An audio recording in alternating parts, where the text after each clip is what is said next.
आप सभी को मेरा नमस्कार। आज हम बात करेंगे अपने आस-पड़ोस, अगल-बगल जो हमारे पड़ोसी हैं, जो हमारे नेबर हैं, उनके बारे में। सुख-दुख के साथी हैं, हमारे साथ खड़े रहते हैं। जब भी कोई परिस्थिति आती है, तो वो अगर कोई नज़र आता है, तो अपने परिवार के लोग तो काफ़ी देर में आएँगे, लेकिन जो सबसे करीबी होते हैं, वो हमारे पड़ोसी होते हैं। तो पड़ोसी धर्म, पड़ोस का होना, अच्छे पड़ोसी का होना बहुत सौभाग्य की बात होती है। लेकिन ये बात आज कुछ यहीं तक सीमित नहीं रखते हुए, थोड़ा-सा हम इस चर्चा को दूसरी तरफ ले जाना चाहेंगे।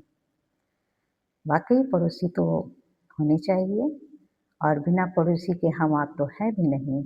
अब ये जो हमारे जो पड़ोसी होते हैं, इनकी अलग-अलग किस तरह की जो टाइप्स होती हैं, कौन-सी कैटेगरी होती है, इसके बारे में भी हम चर्चा करते हैं।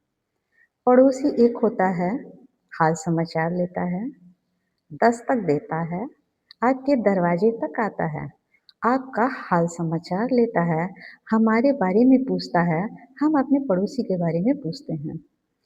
तो पड़ोसी से कुछ भी छिपा नहीं रहता है।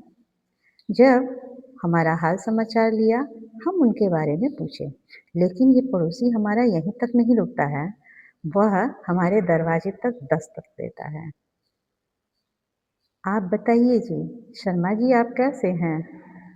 अरे बिट्टू की मम्मी आप कैसी हैं? तो हाल समाचार लेना बड़ा अच्छा लगता है, सुखद होता है। धीरे-धीरे वो उनका कदम हमारे दरवाजे के अंदर तक आता है। जब अंदर तक आया तो ये चाय-पानी तक होता है। आइए बैठिए, चाय-पानी होती है, चाय-नाश्ता होता है, बातों का सिलसिला भी चलता है। अब धीरे-धीरे यही हमारे जो पड़ोसी हैं, काफ़ी करीबी हैं, हमारे बगल में रहते हैं और उनका ताकना-झाँकना जो बाहर तक था, अब हमारे घर के अंदर तक दस्तक दे देता है। थोड़ी देर में आए, मुस्कुराए, हाल समाचार लिए, बैठे और चले गए।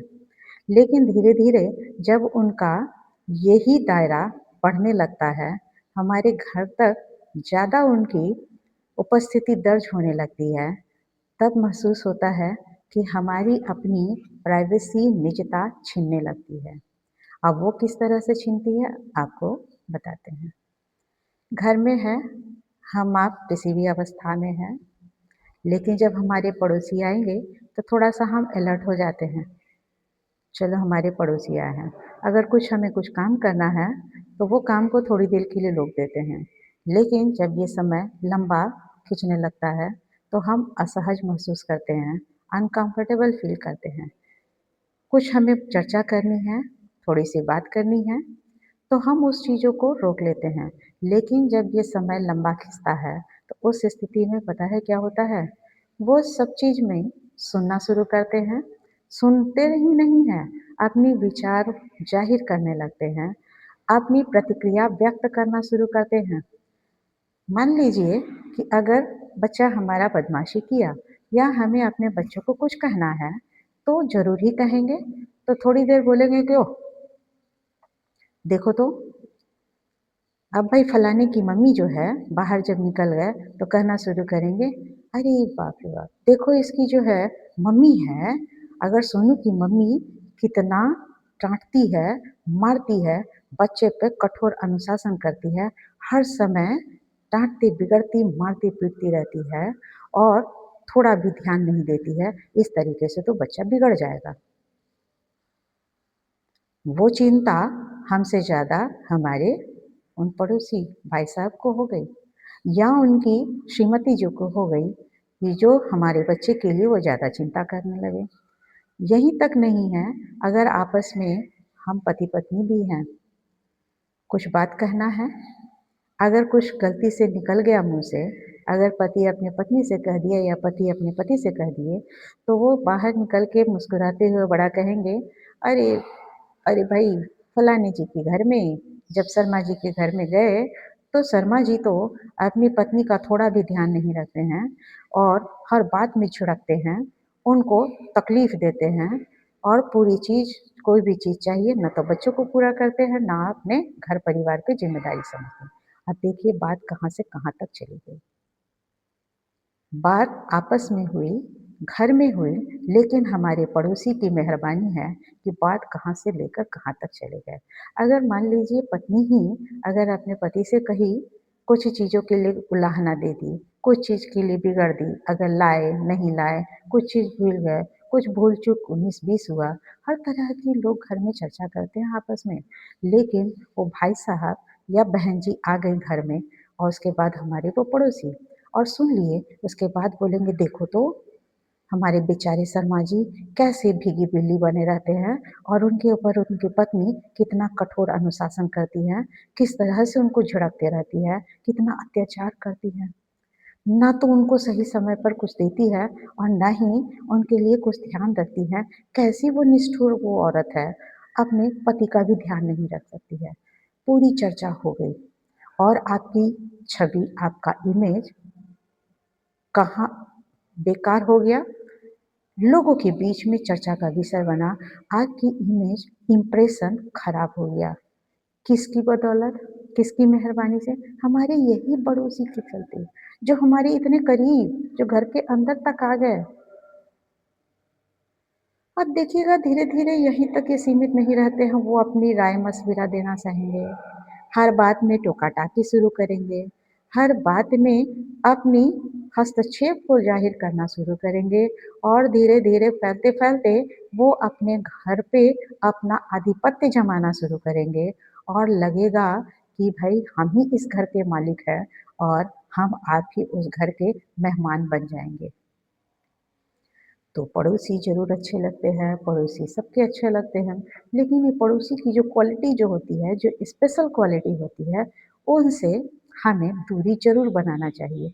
तो अब बात उठती है इतने सारे पड़ोसी की मेहरबानियों को तो गिना चुके, उनके फ़ायदे को बता चुके, लेकिन इन पड़ोसी से कैसे हम आप सुरक्षित रह सकते हैं, बचा जा सकता है।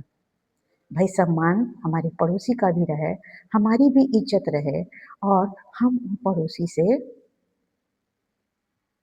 बच पाएँ, तो उसके लिए कुछ उपाय बताते हैं। अगर घर में माँगने आए कोई चीज़, तो चलिए भई हमारे घर में नहीं है या हमारी भी ज़रूरत होती है तो हम ले लेते हैं। लेकिन जब घर के अंदर तक है, देखो ना उनके पास रहते हुए भी वो सामान नहीं दिए, तो छोटी-छोटी चीज़ जब माँगना शुरू करते हैं तो वहाँ तक तो ठीक है। लेकिन बड़ी-बड़ी जब चीज़ माँगना शुरू करते हैं, जब आपकी गाड़ी माँगना शुरू करेंगे, आपसे पैसा लेना शुरू करेंगे, आपके जो है और भी चीज़ों को अपना अधिकार समझकर जब वो माँगना शुरू करेंगे, गलती से आप मना कर दिए, हम मना कर दिए उनको, बड़ा बुरा लगेगा कि देखो कैसे मना कर दिए। इतना करीबी उनके हैं, सुख-दुख में साथ देते हैं, लेकिन वो मना कैसे कर दिए? पैसा अगर आप गलती से दे भी दिए, तो वो लौटाएँगे नहीं, अगर आप उनको कहने जाइए, तो बुरा भी लगेगा। तो वहीं से आपका पड़ोसी धर्म कितना है समझ में आया और आपकी बदनामी अलग हुई, वो अलग ही समझ में आया। तो इतने सारे पड़ोसी हमारे, उनसे मेहरबानी हमें मिलती है कि जिसकी चर्चा अगर करते जाएँ, तो ये अंत ही नहीं होता है। अब इन पड़ोसी से कैसे हम दूरी बनाएँ, किस तरह से बच के सुरक्षित निकल जाएँ, कौन-सा चक्रव्यूह पड़ोसी के चक्रव्यूह से घिरने से बच सके, चलिए कुछ उसका उपाय देखते हैं। सबसे आसान से उपाय है पड़ोसी हैं तो भाई दुआ सलाम, राम राम जी, हाल समाचार दरवाजे से बाहर ले लीजिए, गेट के बाहर। बहुत ज़रूरत है तो उनको गेट के अंदर बुलाइए। उनकी जो एंट्री होगी गेट के अंदर होगी। जब उससे भी थोड़ा-सा वो बैठ गए तो उसके बाद बैठने के बाद अगर वो कुछ कहना चाहे, हस्तक्षेप करना चाहे, बड़ी अच्छे से आप मुस्कुराइए, हम आप मुस्कुरा लेते हैं और उसको टालने की कोशिश कीजिए। उनकी बातों को ज़्यादा ध्यान मत दीजिए और कोशिश ये कीजिए कि उनके सामने घर की बातों को डिस्कस ना किया जाए। लंबा बैठने के लिए आप नौबत ही नहीं आने दीजिए कि वो ज़्यादा समय तक आपके घर में समय अपना बिताए। बिताने के लिए तो उनका अपना घर है ही, तो भई हमारे घर में एक समय सीमा तय कीजिए। आप बहाना बनाइए, काम का बहाना बनाइए, कुछ और अच्छे-अच्छे उपाय खोजिए कि अभी देखिए ना भई अभी क्या कर सकते हैं, ये काम मेरा हो रहा है, अभी मुझे निकलना है, देखिए ना अभी ये काम आ पड़ा है, अब नहीं करेंगे तो देखिए कैसे हो पाएगा। और इस तरीके से कोई ना कोई काम लेकर आप ज़रूर बैठ जाइए और उन कामों में बिज़ी हो जाइए। अगर आप फ्री हुए तो हमारी ये पड़ोसी आराम से अपना जगह बना लेंगे और वहाँ से निकलने का नाम ही नहीं लेंगे। और आपके घर, आपके जो ज़िंदगी में अपनी दखल-अंदाज़ी जो है इतना बढ़ा चुके हैं, आप ही के घर में आएँगे, आप ही के बिस्तर पे सो जाएँगे और आप खोजते फिरिएगा कि हम कहाँ लेटे, कहाँ उठे, कहाँ बैठे। तो इसकी नौबत ही आने नहीं देना चाहिए और पड़ोसी हमारे हैं, अच्छे पड़ोसी हैं, पड़ोसी धर्म हम ज़रूर निभाएँगे, लेकिन उसकी समय सीमा ज़रूर तय करेंगे।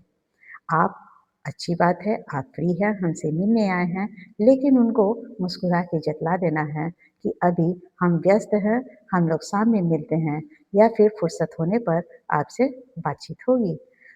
तो अच्छा रहेगा कि हम थोड़ी-सी दूरी बना लें और अपने पड़ोसी की भावनाओं को ठेस न पहुँचाते हुए अपने आप को भी सुरक्षित बचा सकें। तो ये सब बातें हमारे आए दिन हमारे जीवन में घटित होती है और जिससे समझ में नहीं आता है कि कैसे छुटकारा पाया जाए। हमसे ज़्यादा हमारी पड़ोसी को जब चिंता होने लगी तो हम सब सावधान हो जाएँ। हमारे बच्चों पर नज़र रहने लगी, हमारे जीवन पर दखल-अंदाज़ी होने लगे, उनका प्रभाव बढ़ने लगे, उनका दायरा बढ़ने लगे, तो उसी समय उसे रोकने की ज़रूरत है और उनको टोकने की आवश्यकता है। तो ये नौबत ही ना आने दीजिए, जब वो उसकी शुरुआत होती है, वहीं से आप थोड़ी-सी दूरी बना लें। हम सब जब थोड़ी-सी दूरी बनाएँगे, तो हमारा पड़ोसी धर्म भी निभेगा, सम्मान भी बचा रहेगा, हमारी छवि भी खराब होने से बची रहेगी, हमारी मानसिक शांति भी हमसे नहीं छीनेगा। तो बहुत सारी बातें हैं, बहुत सारी जो चीज़ें होती हैं, जो हम आप सब आए दिन कहीं न कहीं अक्सर इस तरह की परेशानी से जूझा करते हैं, झेलते हैं। तो अब झेलने की ज़रूरत नहीं है, अब इससे छुटकारा पाना है। बहुत आसान से तरीके से हम इससे छुटकारा पा सकते हैं।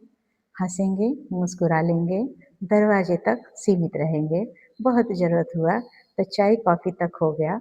उसके बाद हाय हेलो अच्छी बात है।